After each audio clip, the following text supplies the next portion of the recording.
Hey guys, welcome to another extra study where we look into the mysterious beast that is the terminal. So as you can see, we have got our pimped out SH terminal that's looking fairly awesome right here, going through the customization stuff we did before. So what I thought we'd focus on today was, I thought we'd kind of just look at basically how you get help. So basically, if you don't know something at the terminal, you need some information about a command, or you don't really know what you're supposed to execute, well, how the hell do you get help? Right now you probably get thrown in the deep end because all you can see is a flashing cursor, and you're kind of looking at this and you're kind of like, well, what do I do, where do I go? And basically, well, there's a couple of things you can do, and the easiest we'll start off with is if you were to just type a command name, and most commands will allow you to do this. Say for instance I type cat, well, cat's a bad example, but say for instance I type something else that comes to me. Say I type tar. Now, as you notice, if I type tar, it will give me some extra additional information about tar. One of the things it will give me is it will tell me that I've got a help option on that. So basically what I can do is I can take tar and I can stick on this extra. So I can either do --help or I can do -h. So we'll do, or maybe I can't do -h, and I can do --help. And what --help will do is it will give me access to a bunch of options that I can provide to this command. So there you go. So basically that gives you a kind of starting point to go on.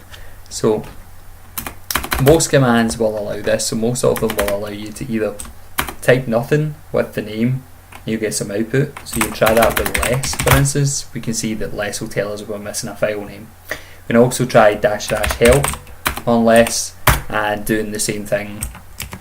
Oops, missing less there. And actually need that in before we put help in. You'll see that we get options to less. What's actually cool is that right now just seeing this at less's help is inside less. That's quite interesting. Like, that's quite weird. That's like less inception or something. Right, so you can do that, and there's a couple of other things that you can do. Basically we can do what is. Now what is itself is saying here, what is what? What is what? That's a question that we all ask in our life. What is what? What is what? What is the world? To be or not to be? You know, it's really pretty existential shit when you just type in what is and it gives you that back. I mean, that is fairly thought provoking right there. But anyway, what is does is, what is allows you to get some basic one-liner information on a command. So say I take less again, I do what is less. Opposite of more, well, that doesn't help at fucking all. Opposite of more, well, I knew that. I was more talking about what less less does. Right. What is life? Nothing appropriate. Well, I don't know. I think you're in a very dark place if you're thinking that, but like, well, it's telling me that, so I don't really know how to take that. What is life? Nothing appropriate. My God, this is like what would happen if Surrey suddenly caught clinical depression and he was embodied inside a computer. He'd suddenly become the what is command when you give it what is life. But anyway, the point in this command is you're supposed to give it a command. So if you give it what is more, for instance, we'll get file filter for CRT viewing, which honestly what it's trying to say is it's a pager, or it's trying to, you know what I mean. Back then it was obviously CRT monitors and stuff, but it just seems stupid to have that there, so that's quite kind of weird. But if we try something a wee bit easier, like tar for instance, you'll see the GNU version of the tar archiving utility, which makes a wee bit more sense. One that we're all familiar with, ping. You do a what is on ping, send ICMP echo request to network host. So that kind of makes a wee bit more sense. So going off the back of that, there's probably a command you're actually familiar with. If you're not, you should be. But there's a command called man. So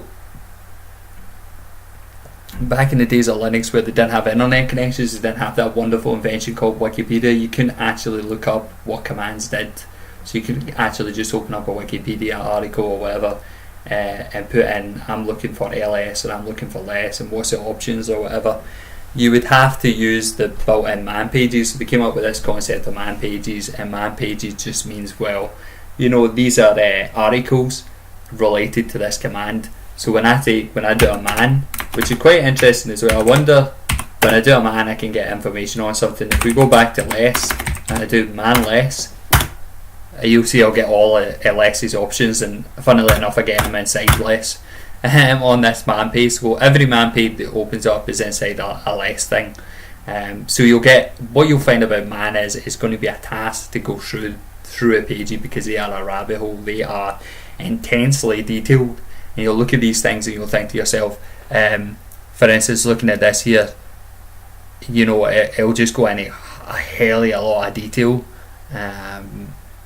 about, like, you know, like input files. It starts off faster than text editors like V, and you know, it's going to give you a load of information. It might be a lot to process, so you probably want to you know, do like a kind of a search in here and look for what you're looking for and stuff, and break it down a wee bit. You may even want to take a man command and pipe it to a file and then work your way through that, which might be easier than trying to kind of go through here. But anyway, you can quit out of this. So you'll find that there's man pages on mostly everything. So there's even a man page on the man command, which is quite interesting. You know, so that's a wee bit of man inception going on there. Man, you know, man. So it's like, I wonder if there's a man page on a man page. Well, fuck me, that's interesting. I suppose you can just keep adding man, because I take it.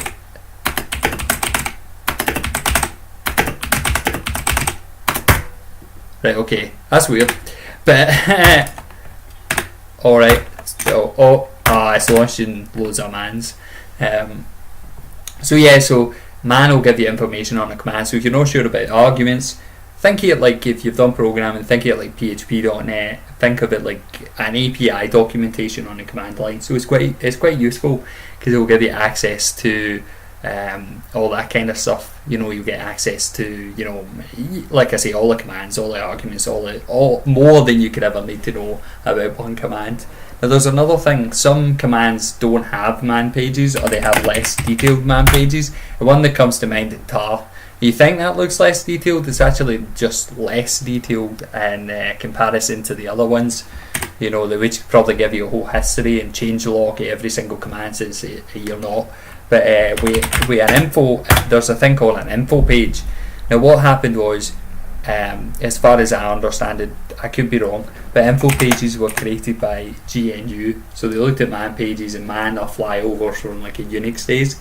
But GNU decided, well, we need something more informative. We need something that, well, if you can get more informative than a man page. And they came up with this idea of info pages. So info pages, this guy here is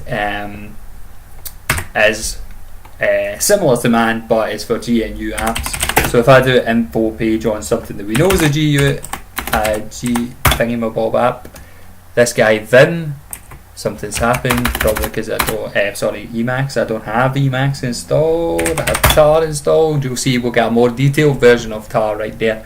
And these are actually available on the internet. I can't remember the name of the site. It doesn't come to mind off the top of my head. It will be somewhere.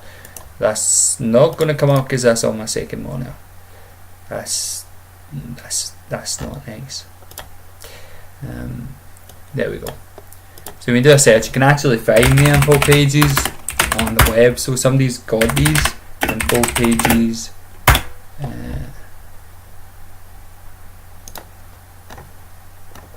Could be wrong in saying this. Website. No, that's a website on it. But anyway, you know, this feeds into the next thing I was going to say anyway. So like if we do a search for, say I do a search for car 1 or something, or just car in fact. Right, there it is. So here's where the site is. So you've got the GNU tar manual and stuff. So you'll find that the documentation is available on the internet. So this was the next thing I was going to get. And one of the things when you come to actually doing commands at the command line is you'll be like, well, you know, I'm doing something. Like for instance, I'm doing ipconfig. Oh no, well I'm not doing that because I'm not on a Windows machine. I'm doing ifconfig. Well, I'll try thinking an example when I'm getting. Yeah, I'm doing cat and nothing's happening. So I'm pressing cat and suddenly it freezes. And why is that? Like, well, so what cat does is cat takes anything that's after the the file arguments and concatenates them together. So we'll cover that in lesson 3. So like what cat does is it takes files and it sticks them together. But it can also be used for outputting files, so it comes from concatenate. So what it's trying to do here is try concatenate nothing, and I think when it gets nothing, it uses the student in, so it uses standard input. So that's probably what it's doing, but the problem is you don't know that. So what you would do is you'd probably be like, damn, how the hell do I? So what you want to do is you want to just do a Google search on this, and you just do Linux cat freeze or something like Linux cat no, well, we probably do Linux cat freezes, right, so how to tell cat not to hang when there's no path provided. And what you'll see is you can go through all this kind of stuff. This is probably more detailed than you want, but what you could just do is, or you could just do like Linux cat help. There you go. And Linux cat help will then give you some information about cat, and then it'll start telling you, with cat you need to provide a file, and then you understand, oh well, I need to provide a file or cat freezes up, basically. So it's all about, like, it's when you encounter any error, really just first protocol, take that error message, copy and paste it into Google and go for it. I mean, I would say 90% of my problems are solved by copying and pasting something into Google, because there's smarter people than me out there who's probably already solved it, and they will be they'll have some kind of, whether it's Stack Overflow, whether it's the Ubuntu form. So that comes on here. Next thing actually is community forms. So Stack Overflow, if you're doing coding related stuff, there's another one which doesn't, what's the other one?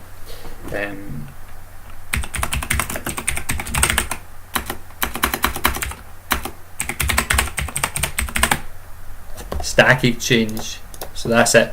So if you're looking for Linux related stuff, this is your guy, Stack Exchange. So Unix or Stack Exchange, or in fact you could just go to Stack Exchange on its own and work your way through there. So Stack Exchange, it's good because if you're looking for something, you go on a Stack Exchange, you can even see stuff that people put in here, like they're like, what does the FI and Wi-Fi mean?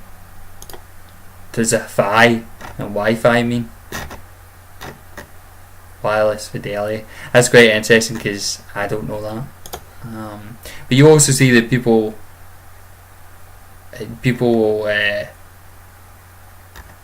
will put some stuff on here. You need to work your way through Stack Exchange because you'll be working your way through loads of stuff. So Stack Exchange is like Reddit, so those groups. So you see here you'll get like people asking about why did Voldemort call Harry's mother a muggle? Oh, big giant spoilers there, I'm not going to go into that. Right, okay, so you see loads of stuff getting out here. Why do people use C if it is so dangerous? Because people like living on the edge, or people just appreciate horrendously structured code, or they like 5 million functions, whatever floats a boat. So basically that would cover that as well.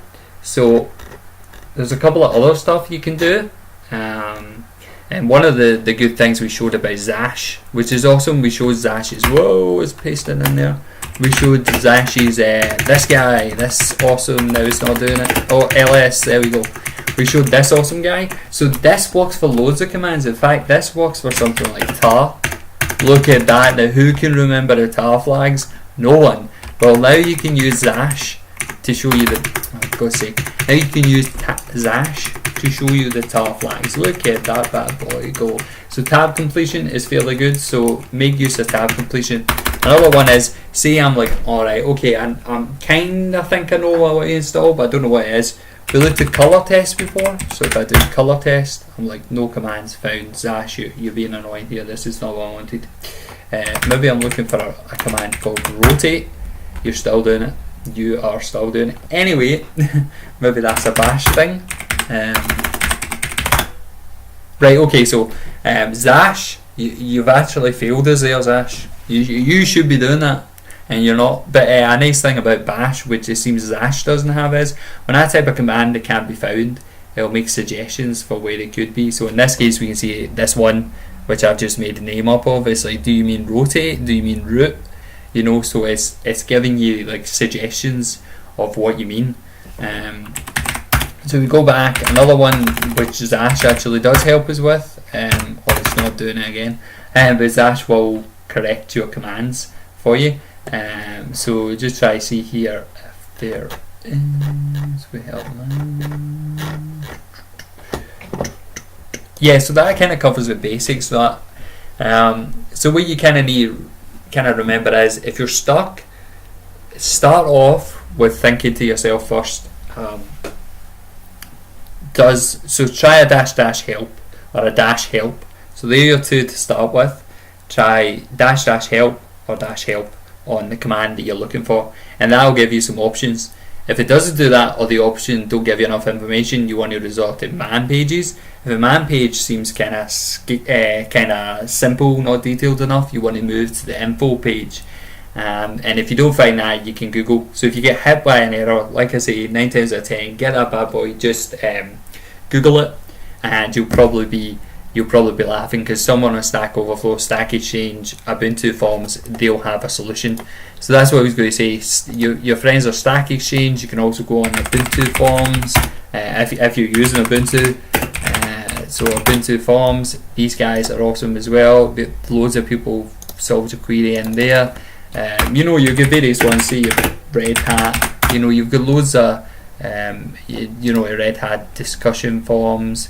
You'll just find loads of different community forums which are set up for people to kind of discuss these kind of things, and you can kind of get help that way as well, whether it's putting in a query or whether it's looking for something that somebody's already solved. Like I say, Google's probably going to solve your issue, but 9 times out of 10. But if it's something specifically you're looking for, you can definitely use a man page, because they'll definitely give you the kind of right information.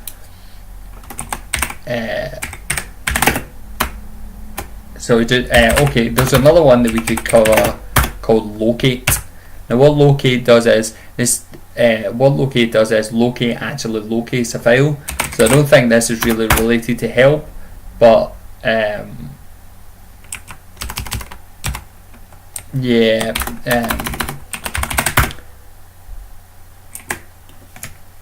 what locate will do is it will actually locate that file for you. So that's good as well. Say you're coming across an issue, you forgot what a file or folder is, you can use locate to then locate the file and folder. So like I say, that kind of covers kind of basic stuff, and I know it's been kind of just a kind of basic overview of them, but I think, like I say, if you're looking for help, you're going to just fire up that bad boy that is Google, and you're going to look at your Stack Overflows, your Stack Exchanges, and stuff like that to get a solution. And like I say, you go on it, you'll see hot questions here and all this kind of stuff, and you'll see some interesting stuff that people have put up here. It's actually quite funny, because you'll actually see some questions. There's no stupid questions, but some people actually manage to work out stupid questions. Like, for instance, why does cd ... work in the Windows command line? And you're just like, well, obviously for some kind of backwards compatibility or whatever. But just asking really ridiculous stuff. So so that would be a protocol. So basically, take advantage of the community forums that are out there, the kind of Google to kind of solve your issues. You've got man pages, you've got info pages and stuff to kind of help you. So, and a thing to remember is, when you're doing this, is like no one has this knowledge initially. You've got to kind of go up and build up your kind of knowledge information. And when I didn't know something, I just kind of took that commands, stuck in Google, and I'm still doing that. Like, people think when it comes to these kind of things, you know, you're supposed to kind of just memorize shit. You know, you're supposed to take a big giant book and like start memorizing pages, you know, and like you'll get this guy that can rattle off every argument for Todd, you know, in sequence, and give you a big giant description of it. Well, that isn't the way it kind of works. It's more about like you just know how you kind of run commands, and then when you get stuck, you go for man, or you do a quick kind of Google search to kind of help you solve your issues. Alrighty, so that kind of covers just kind of finding some help in the terminal. Alrighty, well, until next time, I'm off the man page. Catch you later.